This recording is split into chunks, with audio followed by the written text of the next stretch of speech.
ദൈവത്തിന് സ്തോത്രം. പിന്മാറ്റത്തിൽ നിന്ന് മടങ്ങി വരിക എന്ന വിഷയത്തെ ആസ്പദമാക്കി ഞാൻ ചിന്തിപ്പാനായിട്ട് ആഗ്രഹിക്കുകയാണ്.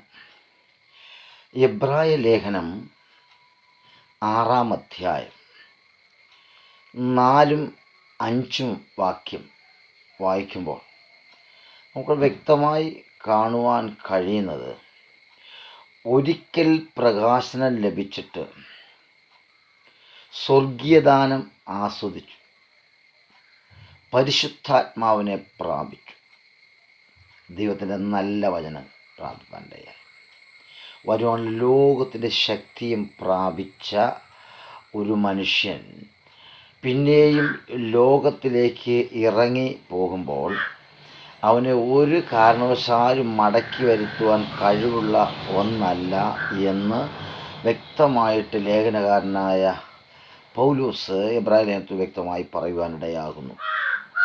എന്നാൽ ഒരിക്കൽ പ്രകാശനം ലഭിച്ചു എന്ന് പൗലോസ് അപ്പോസ്തലൻ അത് പറയുമ്പോൾ, ആ പ്രകാശത്തിൽ വരുന്നതിന് മുമ്പ് നാം ആരായിരുന്നു എന്ന് വ്യക്തമായിട്ട് അവിടെ കാണുവാൻ കഴിയും. എഫേസ്യ ലേഖനം 2-ാം അധ്യായം 11-12 വാക്യങ്ങൾ വായിക്കുമ്പോൾ, വിവിധ ശാപങ്ങൾക്ക് അടിമപ്പെട്ട് ലോകത്തിൽ ദൈവമില്ലാത്തവരായി ജീവിച്ചതായ മാനുഷികമായ അനുഭവങ്ങളുടെ നടുവിലും പൈശാചികമായ അനുഭവങ്ങളുടെ നടുവിലും ദൈവ സാന്നിധ്യം നഷ്ടപ്പെട്ട് ഇരുളിൻ്റെ അനുഭവങ്ങളാൽ ജീവിതം മുൻപോട്ട് നയിക്കപ്പെട്ട അനുഭവങ്ങളുടെ നടുവിലാണ് നമുക്ക് ഈ പ്രകാശം ലഭിക്കാനിടയാകുന്നത്. ആ പ്രകാശം ജീവിതത്തിലേക്ക് കടന്നു വരുമ്പോൾ തന്നെ ജീവിതത്തെ ഭരിച്ചിരുന്ന, ബാഹ്യമായും ആന്തരികമായും ജീവിതത്തെ വല്ലാതെ സ്വാധീനിച്ച് ഇരുളിലേക്ക് നയിച്ചു കൊണ്ടിരുന്ന അനുഭവങ്ങളെല്ലാം ഈ പ്രകാശം അത് പൂർണ്ണമായിട്ട് ആ വ്യക്തിയെ വ്യത്യാസപ്പെടുത്താനിടയാകുകയാണ്. അതുകൊണ്ടാണ് ലേഖനകാരനായ പൗലോസ് ഇങ്ങനെ പറയുന്നു, ഒരിക്കൽ പ്രകാശം ലഭിച്ചു. ആ പ്രകാശം ജീവിതത്തിൽ വലിയ അനുഭവത്തിലേക്ക് നയിക്കുന്ന ഒന്നായി മാറാനിടയായി. ആ പ്രകാശം വന്നതോടുകൂടി ജീവിതം അർത്ഥവത്തായ അനുഭവമാക്കി മാറ്റാനിടയായി. ഈ പ്രകാശത്തെക്കുറിച്ച് പത്രോസ് അപ്പോസ്തലൻ്റെ 1-ാം ലേഖനം 2-ാം അധ്യായം 9-ാം വാക്യം പറയുന്നത് നാം ശ്രദ്ധിച്ചാൽ, നിങ്ങളോ അന്ധകാരത്തിൽ നിന്ന് തൻ്റെ അത്ഭുത പ്രകാശത്തിലേക്ക് എന്നാണ് ആ വാക്യം ആരംഭിക്കുന്നത്. അപ്പോൾ ഈ പ്രകാശത്തിൻ്റെ പ്രത്യേകത അത്ഭുത പ്രകാശമായിരുന്നു.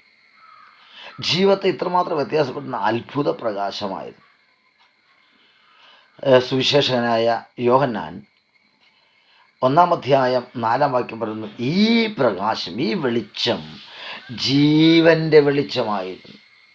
ജീവൻ്റെ വെളിച്ചം, മനുഷ്യന് ജീവൻ നൽകുന്ന വളരെ ജീവൻ്റെ അനുഭവങ്ങൾ വെളിപ്പെടുന്ന ഒരനുഭവമായി തീർന്ന വെളിച്ചമായിരുന്നു. അതേ അധ്യായം തന്നെ 1-ാം അധ്യായം 9-ാം വാക്യം വായിക്കുമ്പോൾ, ഈ വെളിച്ചം ഏതു മനുഷ്യനെയും പ്രകാശിപ്പിക്കുന്ന സത്യവെളിച്ചമെന്നാണ് യോഹന്നാൻ അവിടെ പറയുകയുണ്ടാകുന്നത്. സത്യവെളിച്ചം. പ്രൈസലോ. അവൻ അസത്യമായതൊന്നും അവിടെ മറഞ്ഞിരിക്കുന്നില്ല. സത്യമായ നിലകളിലൂടെ മുൻപോട്ട് നയിക്കാൻ, സത്യപാതകളെ പിന്തുടരുവാൻ ഈ സത്യവെളിച്ചം മനുഷ്യനെ മുമ്പോട്ട് നയിപ്പാനിടയായി. അപ്പോൾ ലോകത്തിൽ ദൈവമില്ലായിരുന്ന സ്ഥാനത്ത് നിന്ന് ഒരിക്കൽ ആ മനുഷ്യന് പ്രകാശം ലഭിച്ചപ്പോൾ ആ പ്രകാശം പത്രോസ് അപ്പോസ്തലൻ്റെ കാഴ്ചപ്പാട് അത്ഭുത വെളിച്ചമായിട്ട് യോഹന്നാൻ അപ്പോസ്തലൻ്റെ ജീവിതത്തിലൂടെ വ്യക്തമായി വെളിപ്പെടുത്താൻ കഴിയുന്നു. അത് ജീവൻ്റെ വെളിച്ചം മാത്രമല്ല, സത്യവെളിച്ചം, ഏതു മനുഷ്യനെ പ്രകാശിപ്പിക്കുന്ന വെളിച്ചമെന്ന് വ്യക്തമായിട്ട് അവർ എടുത്തു പറയുകയുണ്ടായി. അത് മനുഷ്യൻ്റെ ജീവിതത്തിൽ പ്രാപിച്ചു കഴിഞ്ഞപ്പോൾ അവൻ്റെ ജീവിതത്തിൽ ഒരനുഗ്രഹത്തിൻ്റെ പന്താവുകളിലേക്ക് നയിക്കപ്പെടുവാനിടയാകുന്ന സാഹചര്യമായി തീർന്നു. അതാണ് ഒരിക്കൽ പ്രകാശനം ലഭിച്ചു. രണ്ടാമത് ആ മനുഷ്യൻ സ്വർഗീയ ദാനം ആസ്വദിക്കുകയാണ്. സ്വർഗീയ ദാനം നമ്മൾ മനുഷ്യൻ തരുന്നതല്ല. സ്വർഗീയ ദർശനങ്ങളിലൂടെ, സ്വപ്നങ്ങളിലൂടെ, കാഴ്ചപ്പാടിലൂടെ, വചന വെളിപ്പാടിലൂടെ, ദൈവിക അനുഭവങ്ങളിലൂടെ മുമ്പ് നയിക്കുന്ന ഒരു അനുഭവമാണ് സ്വർഗീയ അനുഭവം, സ്വർഗീയ ദാനം. നമുക്ക് ഉൽപ്പത്തി പുസ്തകം 37-ാം അധ്യായം അതിൻ്റെ 6 മുതൽ 10 വരെ നാം ശ്രദ്ധിച്ചു വായിക്കുമ്പോൾ, യാക്കോബിൻ്റെ ഇളയ മകനായ യോസേഫിനെ യാക്കോബ് അധികം സ്നേഹിച്ചു. അവന് 17 വയസ്സ് ആകുന്ന സമയത്ത് ആടുകളുമായി മേയ്ക്കാൻ പോയ ജ്യേഷ്ഠന്മാരുടെ സുഖവർത്തമാനം അറിയാനായിട്ട് അവർക്ക് കൊടുക്കേണ്ട ആഹാര സാധനങ്ങളുമായിട്ട് അപ്പൻ തന്നെ സ്നേഹിക്കുന്ന സ്നേഹത്തിൻ്റെ അടയാളമായ നിലയങ്കിയൊക്കെ ധരിപ്പിച്ച് സ്തോത്രം ജ്യേഷ്ഠന്മാരുടെ സുഖവർത്തമാനം കേൾക്കുവാനായിട്ട്, അറിയുവാനായിട്ട് ഇതാ വനാന്തരങ്ങളിലൂടെ യാത്ര ചെയ്ത് ഒടുവിൽ ദോതാനിൽ അവരുണ്ടെന്നറിഞ്ഞ വാർത്ത അനുസരിച്ച് സന്തോഷത്തോടെ യോസേഫ് അവർക്കുള്ള ആഹാര സാധനങ്ങളുമായി നല്ല വർത്തമാനം കേൾക്കാനായിട്ട് കടന്നു പോകുന്ന 17 വയസ്സുകാരൻ അവിടെ ചെല്ലുമ്പോൾ ജ്യേഷ്ഠന്മാർ ചേർന്ന് അവൻ്റെ സ്വപ്നം അവനൊരിക്കൽ ഇങ്ങനെ കാണുകയായി. ഒരു കറ്റ നിവർന്നു നിൽക്കുകയും 11 കറ്റ അതിനെ നമസ്കരിക്കുകയും ചെയ്യുന്നു. അതേ അനുഭവം തന്നെ മറക്കുന്നതിന് മുമ്പായി തന്നെ സൂര്യനും ചന്ദ്രനും 11 നക്ഷത്രങ്ങളും തന്നെ നമസ്കരിക്കുന്നൊരു കാഴ്ച തൻ്റെ ഭവനത്തിൽ വെച്ച് കണ്ട ആ കാഴ്ച പ്രകാരം ജ്യേഷ്ഠന്മാർക്ക് വളരെ വൈരാഗ്യം നിറഞ്ഞ് തന്നെ കൊല്ലണമെന്ന ആഗ്രഹത്തോടുകൂടി തൻ്റെ നിലയങ്കി ഊരിയെടുത്ത് ഒരു പൊട്ടക്കുഴിക്കകത്തേക്ക് തന്നെ തള്ളിയിട്ടു.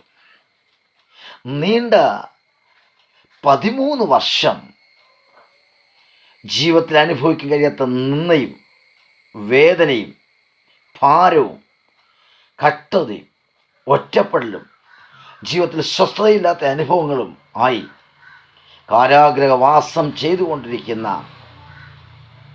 യോസേഫ് തൻ്റെ 30-ാമത്തെ വയസ്സ് തികയുമ്പോൾ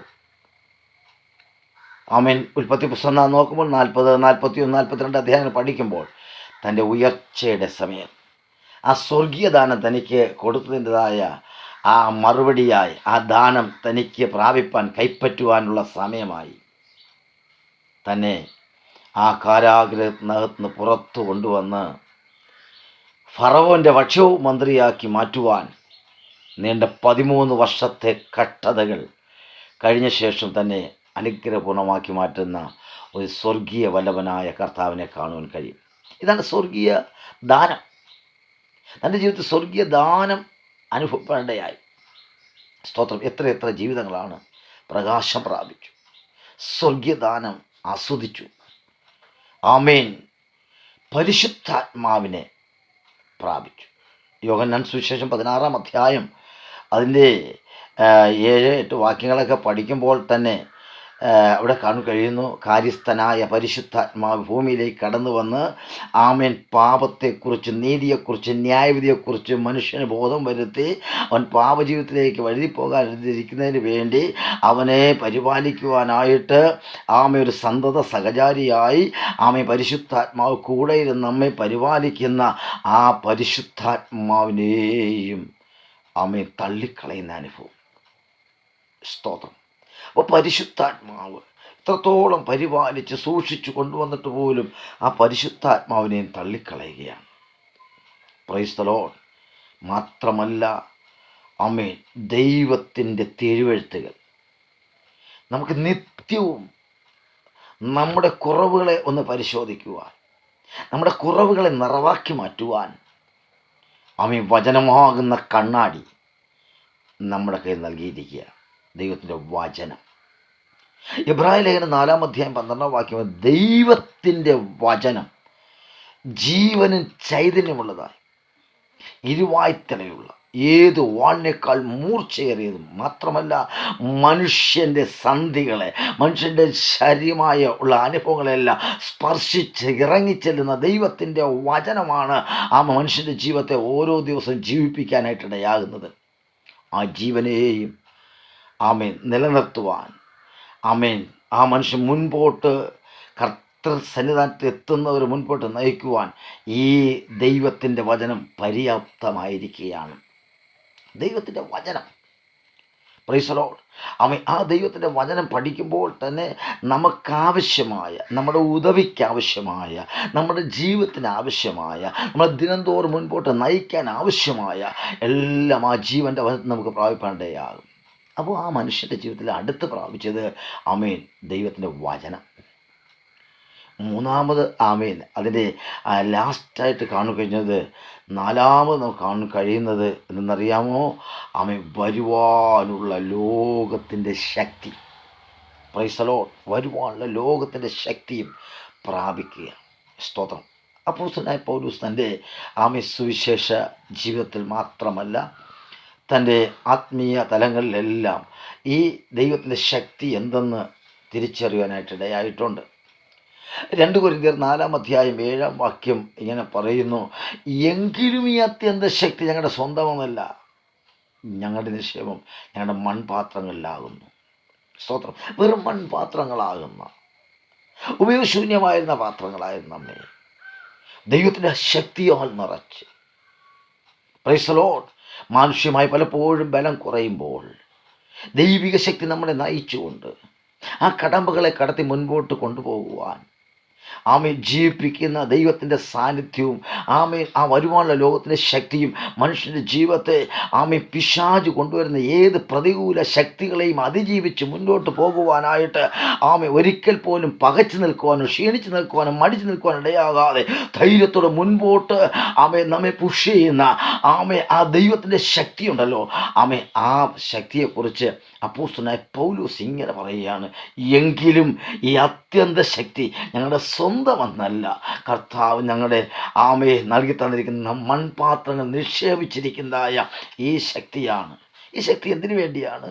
മനുഷ്യൻ പൈശാചിക പ്രലോഭനങ്ങൾക്കും മാനുഷിക തേർവാഴ്ചകൾക്കും പൈശാചിക തേർവാഴ്ചകൾക്കും മാന്ത്രിക പോരുകളുടെ നടുവിലും ആ വീണ് താളടിയായി പോകാൻ ഇടയാകാതിരിക്കാനായിട്ട് ആ മനുഷ്യനെ കർത്താവിൻ്റെ നിത്യതയിലെത്തുന്നതുവരെയും അവനെ നയിക്കുന്ന ഒരു ശക്തിയാണ് അവൻ വരുവാനുള്ള ശക്തി. സ്തോത്രം. ഒരു മനുഷ്യൻ്റെ ജീവിതത്തിൽ അവൻ അനുഭവിക്കാൻ കഴിയാതിരുന്ന സമയത്ത് ആമേൻ പ്രകാശം പ്രാപിച്ചു. ആ പ്രകാശം അവൻ്റെ ജീവിതത്തെ വ്യത്യസ്ത തലത്തിൽ അർത്ഥവത്തായ ജീവിതം കാഴ്ചവെക്കുവാൻ ദൈവം ഇടയാക്കി. മാത്രമല്ല അവനെ സഹായിപ്പാനായിട്ട് ദൈവം അപ്പോഴപ്പോൾ ദർശനങ്ങളിലൂടെ, വെളിപ്പാടുകളിലൂടെ, സ്വർഗീയ ദാനങ്ങളിലൂടെ അവനെ മുൻപോട്ട് നയിപ്പാൻ ഇടയായി. 3, അവൻ്റെ ജീവിതത്തിൽ ആമേൻ എപ്പോഴെല്ലാം ആമേൻ പരാജയ കാരണങ്ങൾ വരാനായിട്ട് പിശാച് പദ്ധതികൾ ഒരുക്കി നിരത്തി വയ്ക്കുമ്പോൾ ആമേൻ പരിശുദ്ധാത്മാവ് പറയും, മകനെ അരുത്, പാപത്തെക്കുറിച്ചും നീതിയെക്കുറിച്ചും ന്യായവിധിയെക്കുറിച്ചും ലോകത്തിന് ബോധ്യം വരുത്തുന്ന പരിശുദ്ധാത്മാവ് ഈ ഭൂമിയിലേക്ക് ഇറങ്ങി വന്നത് മുതൽ ആ മനുഷ്യനെ പാപത്തിലേക്ക് വഴിതെളിക്കാനായിട്ട് നോക്കുന്ന പിശാചിൻ്റെ പദ്ധതികളെല്ലാം അമ്പേ പരാജയപ്പെടുത്തിക്കൊണ്ട് പരിശുദ്ധാത്മാവ് മുൻപോട്ട് നയിക്കാനായിട്ട് അവൻ 3-ാമത് അവൻ നൽകുന്ന പരിശുദ്ധാത്മാവ്. 4-ാമത് അവൻ നൽകുന്ന വരുവാനുള്ള ലോകത്തിൻ്റെ ശക്തി. പൗലോസ് പറഞ്ഞതുപോലെ എങ്കിലും ഈ അത്യന്ത ശക്തി നമ്മുടെ കഴിവുകൊണ്ടല്ല. പ്രിയ ദൈവമക്കളെ, സ്നേഹിതരെ, നാം മുമ്പോട്ട് പോയത് ദൈവം നാം ബലഹീനായപ്പോൾ ബലഹീനയ്ക്ക് തുണ നിന്നുകൊണ്ട് ദൈവം നമ്മെ സഹായിച്ചു. ആമയെ ക്ഷയിച്ചു പോകാതെ ശക്തിയില്ലാത്ത സമയത്ത് ശക്തി നൽകി, ബലം നൽകി മുൻപോട്ട് നയിപ്പാൻ ഇടയായത് നാം എക്കാലവും ദൈവസന്നിധാനത്തിൽ ഒരു ദൈവപൈതലായി ജീവിക്കാൻ വേണ്ടിയാണ്. സ്തോത്രം. ഇത്രയും ദൈവം സൗജന്യമായി നൽകിത്തന്ന നന്മകളെ അവഗണിച്ച് ആമേൻ ദൈവ സന്നിധാനത്തിൽ നിന്ന് അകന്നു പോയ വ്യക്തിക്ക് പിന്നെ ഒരു യാഗൂടെ ശേഷിക്കുന്നില്ല. 1, പരിശുദ്ധാത്മാവിനെ പറയാൻ ആഗ്രഹിക്കുന്നു, നീ അനുതാപത്തോടെ നീ ഏതിൽ നിന്ന് വീണ്ടിരിക്കുന്നു ഓർത്ത് മാനസാന്തരപ്പെട്ട് ആദ്യത്തെ പ്രവൃത്തി ചെയ്താൽ നിന്റെ ജീവിതത്തിൽ ആമേ ദൈവം ആ വെളിച്ചത്തെ ഒന്നുകൂടി പ്രകാശിപ്പിക്കാൻ ഇടയാകും. നിന്നെ എഴുന്നേൽപ്പിക്കാൻ ഇടയാകും. ആ ദൈവ തേജസ് നൽകാൻ ഇടയാകും. Price the Lord. അതുകൊണ്ട് എന്നെ കേൾക്കുന്ന ഏതൊരു സ്നേഹിതരായിരുന്നാലും ഏത് ലോകമനുഷ്യനായിരുന്നാലും യേശുവിനെ ഒരിക്കൽ സ്നേഹിച്ചു, കർത്താവിനെ പിൻപറ്റി ആരാധിച്ചു, ദൈവമഹത്വം വെളിപ്പെട്ടു, ആ ദൈവിക സാന്നിധ്യം അനുഭവിച്ചു, സ്വർഗീയദാനമെല്ലാം അനുഭവിച്ചിട്ട് നിസ്സാര കാര്യങ്ങളുടെ മധ്യേ കർത്താവിൽ നിന്ന് പിന്മാറിപ്പോയതായ വ്യക്തിയോട് വ്യക്തമായിട്ട് ഞാൻ പറയുകയാണ്, നീ മടങ്ങി വരാനായിട്ടാണ് ഈ ദൂത് നിന്നോട് സംസാരിക്കുന്നത്. Price the Lord. ആ ദൂത് നിൻ്റെ ജീവിതത്തിൽ ഏറ്റെടുത്തുകൊണ്ട്, കർത്താവേ, ഞാൻ തകർന്നു പോയി, ഞാൻ വീണുപോയി, എന്നെയും നിൻ്റെ മകളാക്കി, മകനാക്കി, നിൻ്റെ രാജ്യത്തിലൊരു അവകാശിയാക്കി എന്നെയും മാറ്റുമാറാകണമേ എന്ന് നിങ്ങൾ ആത്മാർത്ഥമായി അനുതാപത്തോടെ കരഞ്ഞ് കർത്താവിൻ്റെ സന്നിധാനത്തിലേക്ക് നിനക്ക് വീഴുവാൻ താല്പര്യമുണ്ടെങ്കിൽ, പ്രിയ സ്നേഹിത, സഹോദര, പിതാവേ, മാതാവേ, നിൻ്റെ പിന്മാറ്റത്തെ ചികിത്സിക്കുന്ന ദിവസമായിരിക്കും ഈ ദിവസം.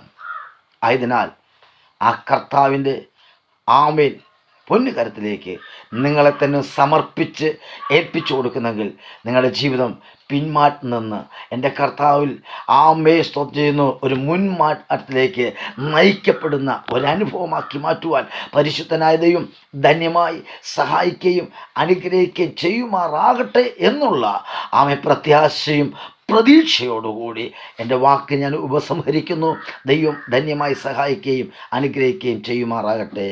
ആമേൻ.